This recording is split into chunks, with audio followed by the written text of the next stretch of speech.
21 सितंबर 1952 में जर्मनी में एक कैथोलिक फैमिली के घर एक बच्ची पैदा हुई जिसका नाम एनालीज मिखाइल रखा गया। मिखाइल फैमिली बहुत मजहबी थी और वो पाबंदी से चर्च जाते थे और मजहबी सरगर्मियों में बढ़ चढ़ कर हिस्सा लेते थे। एनालीज की वालिदा खास तौर पर बच्चों की मजहबी तरबियत पर बहुत जोर देती थी और इस मामले में उन पर हद से ज़्यादा सख्ती भी करती थी। इतनी पाबंदियों के बावजूद एनालीज एक ब्राइट स्टूडेंट थी। वो एक खुश मिजाज लड़की थी जो अपने दोस्तों में बहुत मकबूल थी।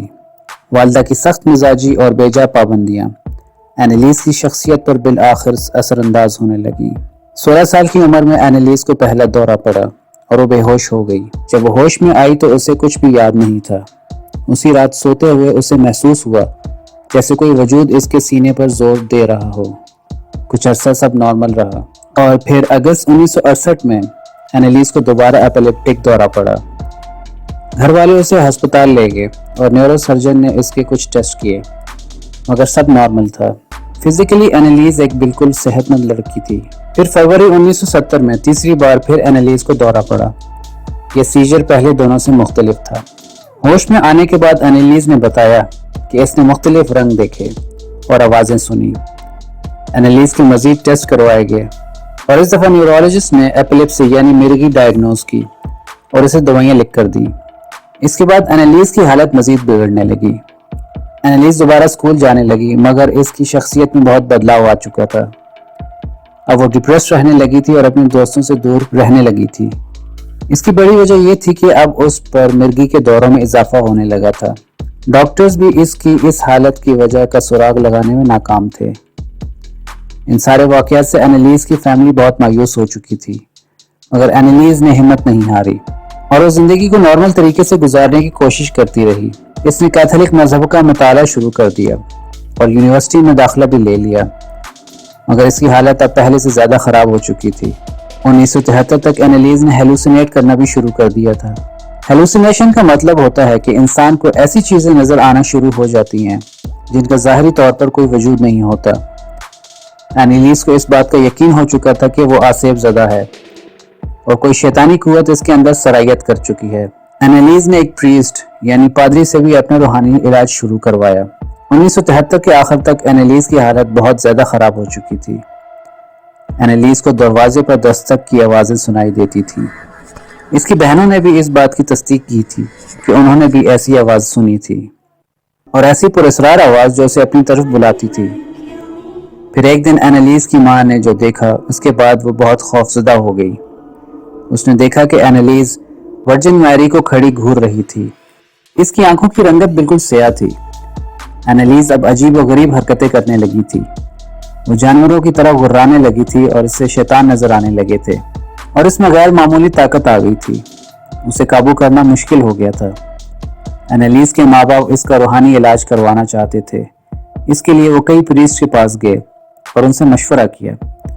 इसी तरह 2 साल गुजर गए और 1975 में एनालीज की हालत इतनी खराब हो गई थी कि वो सारी रात जागती रहती थी और इबादत करती रहती थी। उसने कीड़े मकोड़े खाना शुरू कर दिए थे। उसने घर में लगी तमाम मजहबी तस्वीर और स्टैचूज उतार फेंके थे। फादर रॉडविक जो कि एक्सॉर्सिज्म के माहिर समझे जाते थे इस नतीजे पर पहुंचे थे कि एनालीज पर किसी आसेब का साया है। उन्होंने एनालीज का वाहिद हल एक्सॉर्सिज्म बताया। नाज़रीन, एक्सॉर्सिज्म एक ऐसा अमल है जिसमें रूहानी कलाम पढ़ा जाता है और मुतासरा शख्स पर काबिज आसेब को मजबूर किया जाता है कि वो इसे आज़ाद कर दे। 24 सितंबर 1975 को एनालीज पर पहला एक्सॉर्सिज्म का अमल किया गया। इस अमल के दौरान एनालीज ने अपने अंदर समाई शैतानों के नाम बताए।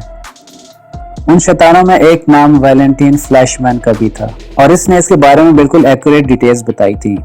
एक्सॉर्सिज्म करने वाले फादर के लिए ये नाम बहुत हैरान कुन था क्योंकि फ्लैशमैन 15वीं सदी में एक प्रीस्ट था जिसे अपने खराब बिहेवियर की वजह से चर्च से निकाल दिया गया था। एनालीज का इसके बारे में जानना वाकई हैरान कुन था। मई 1976 तक एनालीज की हालत इतनी खराब हो चुकी थी कि उसने दीवारों के साथ टकरे मारना शुरू कर दी थी और खुद को और अपने करीब आने वालों को काटना शुरू कर दिया था। उसकी फैमिली ने उसे बांध कर रखा था ताकि वो खुद को नुकसान न पहुंचा सके। एनालीज ने खाना पीना छोड़ दिया था और जब उसे खाना दिया जाता था तो वो कहती थी कि उसे खाने की इजाज़त नहीं है। کھانا نہ کھانے کی وجہ سے وہ بہت کمزور ہو چکی تھی، مگر اس کے باوجود اس میں ایسی غیر معمولی طاقت تھی کہ کوئی اسے قابو نہیں کر سکتا تھا۔ 11 ماہ کی مدت میں اینالیز پر 67 ایکسورسزم کیے گئے۔ ایکسورسزم میں اینالیز کو باندھ کر رکھا جاتا تھا اور کئی دفعہ تو یہ عمل 4 گھنٹوں تک جاری رہتا تھا۔ پھر ایک صبح اینالیز مردہ حالت میں پائی گئی۔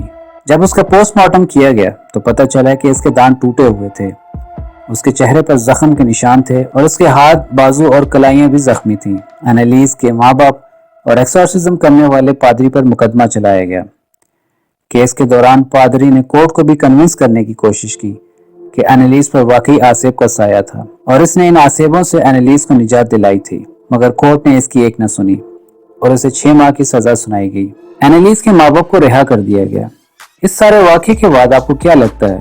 کیا واقعی اینالیز پر کسی شیطانی قوت کا سایہ تھا یا پھر یہ کوئی بیماری تھی جس کی تشخیص اس وقت کے ڈاکٹرز نہ کر سکے؟ کمنٹ کر کے ہمیں ضرور بتائیے گا۔ اگر آپ کو ہماری ویڈیو پسند آئے گی تو اسے لائک ضرور کیجیے گا، اور اگر آپ ہمارے چینل پر نئے ہیں تو نیچے دیے ہوئے سبسکرائب بٹن کو دبا دیں اور ساتھ میں بیل آئیکن کو بھی کلک کر دیں تاکہ ایسی ویڈیوز آپ تک سب سے پہلے پہنچ سکیں۔ اس کے ساتھ اجازت چاہوں گا، اگلی ویڈیو تک کے لیے اللہ حافظ۔